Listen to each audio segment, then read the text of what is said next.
What up? T-Bob here. And Jake as well. And look at you. You done stumbled upon little OTB Saints, where we bring you all the latest black and gold coverage.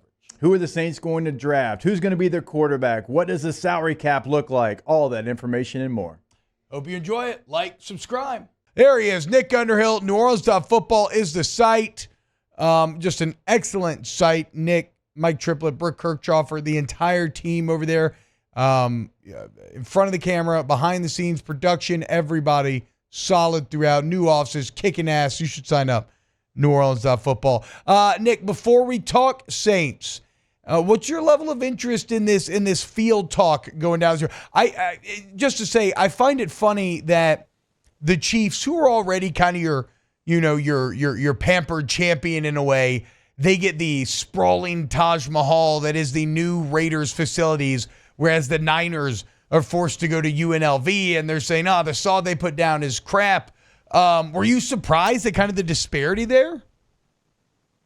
Well, I didn't even know that was going on, but I mean, it shouldn't happen. But I don't know. A lot of weird stuff's going on with these surfaces. Like, you just saw they gave the World Cup final to New Jersey, and they got artificial turf, and like that's a whole thing there too. So the league in general, I think, just needs to figure out some type of standard so that, because this is a story that seems to come up too often. It's not even just like in a practice thing, just like game surfaces and players hating playing certain places because the field isn't good here, but it's good over here. Like, there just needs to be some type of like regulated standard. And I don't know, like the league has enough money that they need to be on top of this stuff, and it just shouldn't happen when you're making billions of dollars every year. Like, the team in the final game should have adequate practice facilities. And if you can't find them somewhere, just like provide them, because you got the money to do it. And there's nothing more important. Like, imagine someone getting hurt, like leading up to the game. Oh, it's crazy.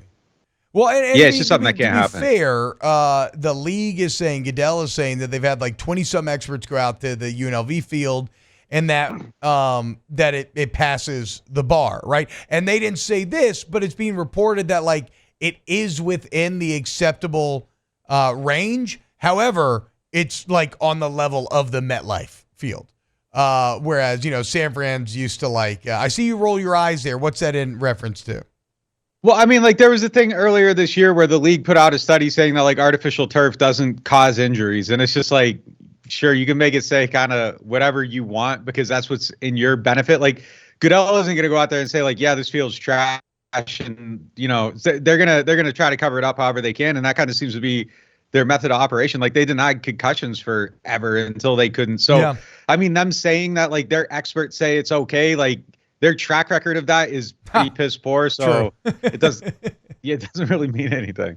Yeah, and of course, Nick Bosa and Solomon Thomas, see the quote there on the screen right now. But back in 2020, they both suffered injuries in MetLife, so it's kind of reviled. Whatever. I just think it's funny. It's more fuel for the fire if you're a Niner fan. And again, it's just funny that you have Mahomes, the Chiefs, the darlings, in the brand new Raiders facility, whereas the Niners are over there at UNLV. Nick, I want to get into, or I mean, maybe the Niners need to suck it up. I love this comment from Daniel Blunt. I thought we were playing football, not ballet golf at the Prima Donna Circus. Hell yeah, Daniel. Tell these cats. Nick, the New Orleans Saints found their OC, Klint Kubiak, and I might be an idiot, but I'm like, okay, dude, this feels like a pretty good hire. Modern offensive philosophy. He's got the whiff of Shanahan and McVay on him. He's called plays in the NFL before. The timing now makes sense given that there was a Super Bowl that he was preparing for. How bullish are you on the KK hire? Yeah, I mean, it's always tough to know until they're in there, but I mean, everything on paper based upon everybody else who got hired this cycle, it kind of feels like they're at the top of the heap there with him. And look, he doesn't just have like the whiff of Shanahan on him. Like, his dad was Mike Shanahan's offensive coordinator in Denver forever. So like, he was born into the roots of this system. Obviously it's grown and become something a whole lot more since it was in the 1990s. But I mean, that's kind of his general philosophy. So kind of having this last year under Kyle, having the master's course on motion and kind of how all these other things kind of have been built upon the thing that, his dad and Kyle's dad built in Denver. I mean, that can only help him. look, it's huge on like a number of levels. Like number one, I think just optically, and optics really don't matter right now. Like you just got to get the right guy and they go out and they got to succeed. Like if they had hired somebody everybody hated and he's good, it doesn't really matter. But optically, like I think practically speaking, Dennis Allen needed a win, and this feels like a huge win. Like they went out and they took somebody. Like they didn't get Luke Getsy, who kind of got fired, who I actually think might do a decent job. Where'd he end with the Raiders? He might end up being decent, but it wasn't like they got a retread or had to settle. Like they went out, they targeted someone, they laid out very clear parameters for what they wanted, someone from the McVay tree or the Shanahan tree, and then they went and they got the guy that is like the closest to Kyle Shanahan right now. So I feel like that was a big win for them, and it kind of just quells the waters a little bit, and you know, kind of has to make everybody, including myself, shut up for a little bit. Like it's just, okay, you did this, you got a W here, let's see how it looks. But I mean, man, I've been watching the 49ers for the last couple of days, and it's just kind of like some of the stuff they do is just absolutely unbelievable. And I mean, you see it just watching the games casually, but like I found this one motion I really liked, and I just kind of studied it through the whole season to see how they built stuff off it. It's kind of like, it's an orbit motion, which is kind of like when the guy motions from the outside, comes behind the quarterback, but then like they return them back to that side of the field, and just all the stuff they do off it, like screens, setting up passes down the field, runs, just doing things to get the defense misplaced. Like it's just unbelievable, all the things they build off it. And it kind of like, you just watch how it freezes defenses every time they see it, because you see it and it's like, you have no idea it could be one of 12 things coming, and it just shatters teams. And, you know, if Kubiak brings some of that with him, like, I don't think you ever get the whole thing. Like the thing that makes Kyle Shanahan special, it isn't just the playbook. Like you can go through and draw the playbook and know what he's doing. They show it every single Sunday. Like it's the feel and the ability to call plays and set them up and kind of tell a story through your play calling. And then, you know, finding the M. Night Shyamalan twist where it just kind of breaks the defense off of the story you're telling. Like that's what makes guys like him special. But I mean, just being around that can only help. So just the stuff they're doing, I really like. I like where they went with it. The way they build their run game. Like there's just so many runs against 6-man boxes last year. I think the Saints were like bottom 3 or 4 in the league running against 8-man boxes, or top of the league. Like their percentage was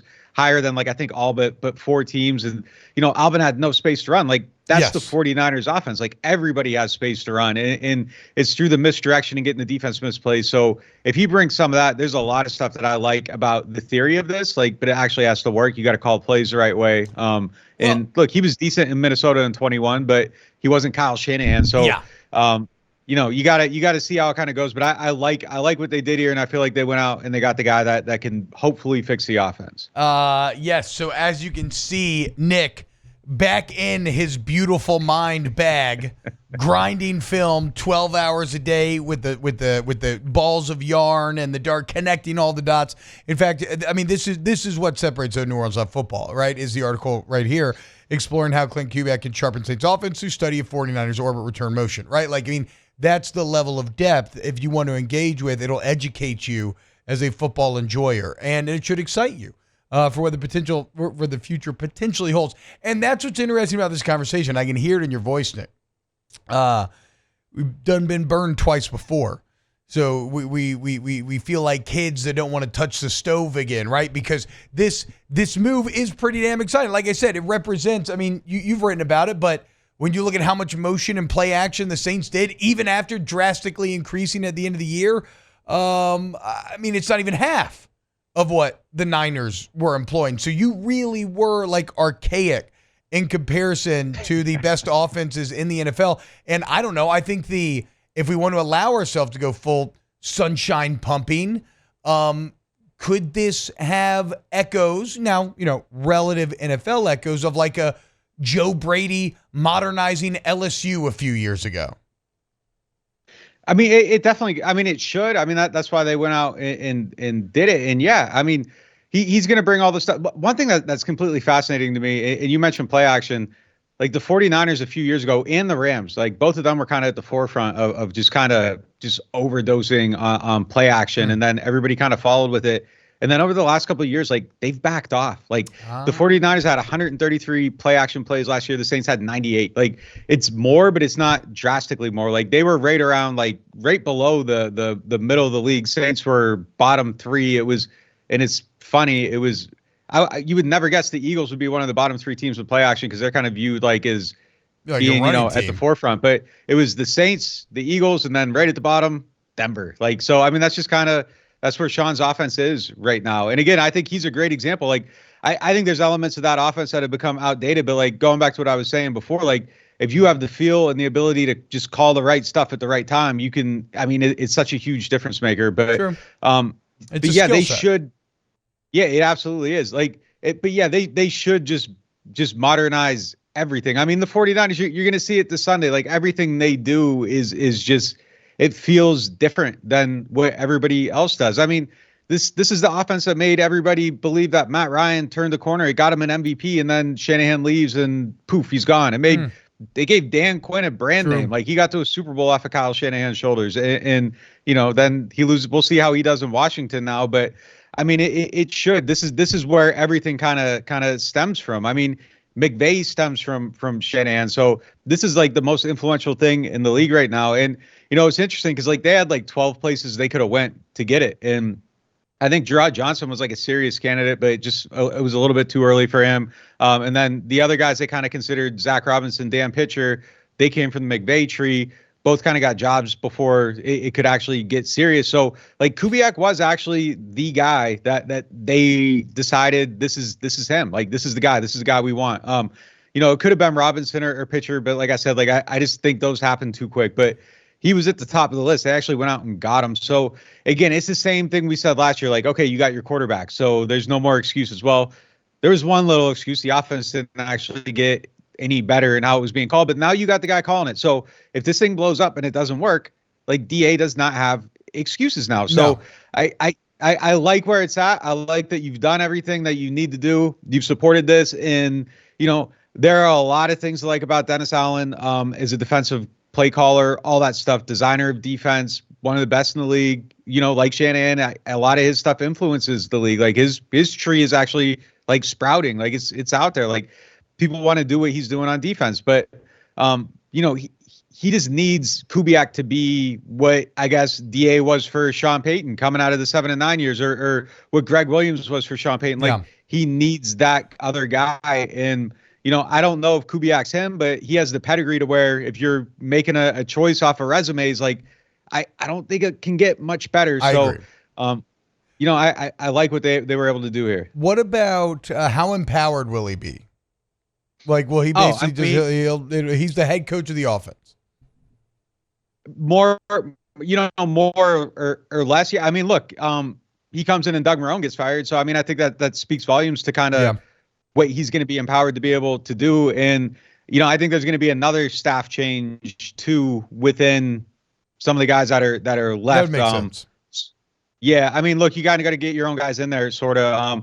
The tight ends coach Clancy Barone was with him in Denver, I believe. So I wouldn't be surprised if he sticks around in that role. But like, I wouldn't be surprised if there's one more staff change on offense. But yeah, I mean, he's going to go get his guy to coach the offensive line, and he's going to run the offense. And yeah, I think he's going to be as empowered as DA was to run the defense. And it was pretty clear, you get all the Texas A&M guys in there on that side of the ball. DA's kind of running his program. There's not a lot of input. I mean, so that I kind of think that's what they need, though. Like they need someone that can kind of grab that, and you don't have to have like a consortium of people kind of putting their input in. Like one guy, one vision, one direction. He runs it, and I think that's the best thing for the team. Any idea? No, this is what I want to ask. The biggest winner here, is it Derek Carr? Is it Alvin Kamara? Who do you think it is? It might be Dennis Allen if this works. Like it saves his job. Right. You know what I mean? Like it really might be. Player wise, I think it's huge for both the guys you just mentioned. I mean, you watch what they do, and it's just like everything Brock Purdy does. Like I'm not taking anything away from Brock Purdy, but there are so many throws that are just easy. Like it's you know what coverage they're in before the ball snap. There's typically a mismatch somewhere. There's often a mismatch on two sides of the field because like they're just shattering people. Like.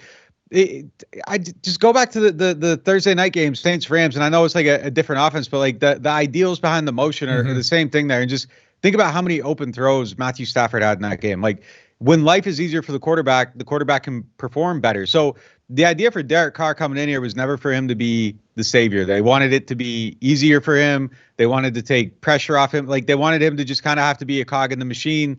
And then at some point it was kind of like, well, you're the machine because the offense isn't working the way it should be. So you got to go out and do all this stuff. And then later in the season, when they started sprinkling some of this stuff in we're talking about, things got easier and he performed better. I mean, if you're doing that with the vision and the right system from day one till the end of the season, it should be a lot better for him. The one warning I would have here, you go through his career and you look at his first year with the new coordinator, every single time it's poor, and then year 2's better. So hopefully they find a way to avoid that, because if they don't, like, you know, I think this whole thing shatters. You don't have 2 years. You got 1 year to kind of figure it out. And then the thing for AK, I mean, his yards before contact was the lowest it ever was in his career. And that's not an AK thing. Like, if you get him into the second level, like, he still has the leg drive and everything. I think maybe some of the speed's a little bit lessened over time, but like, you look at like the way like Zeke Elliott runs, and like, he just doesn't have the power in his lower half anymore. Like, AK still has all that. I don't think he's washed up. I think you just got to build the run game better. And if you get him into some space, like, I looked at it, and I'm going to say this wrong. It was a few weeks ago, but I think him running into 8-man boxes was one of the highest percentages in the league. And then you go look at the 49ers and the Rams, and like, their running backs are running into 6-man boxes almost like all the time. So like, if you're making it look the same and you don't have these declarations that are like, the Saints had like straight up run formation. So if you saw the personnel in the formation, you're putting 8 guys in the box and there's nowhere to go. Like, it's brutal. Like, they weren't passing off these looks at all. So like, if you get back to like making some stuff look the same and you get some 6-man boxes and you give AK a little bit of space, like, I think that 4 yards of carry can easily be 4.5, 4.6, 4.7, and it can be more productive. So yeah, I think everybody is a winner here on the offensive side of the ball. Nick Underhill, neworleans.football. Again, I cannot recommend going to the site right now, checking out Exploring How Klint Kubiak Can Sharpen Saints Offense Through Study of 49ers Orbit Return Motion. It is fantastic. Nick, thank you so much, man. Wow, just amazing black and gold takes right there, Jake. I don't think I've ever heard any takes that are better than the two guys that just gave you that take. And you can keep getting them by going ahead and liking, subscribing, ringing the bell to get notifications when we post. Have a great day. We'll see you on the next OTB Saints.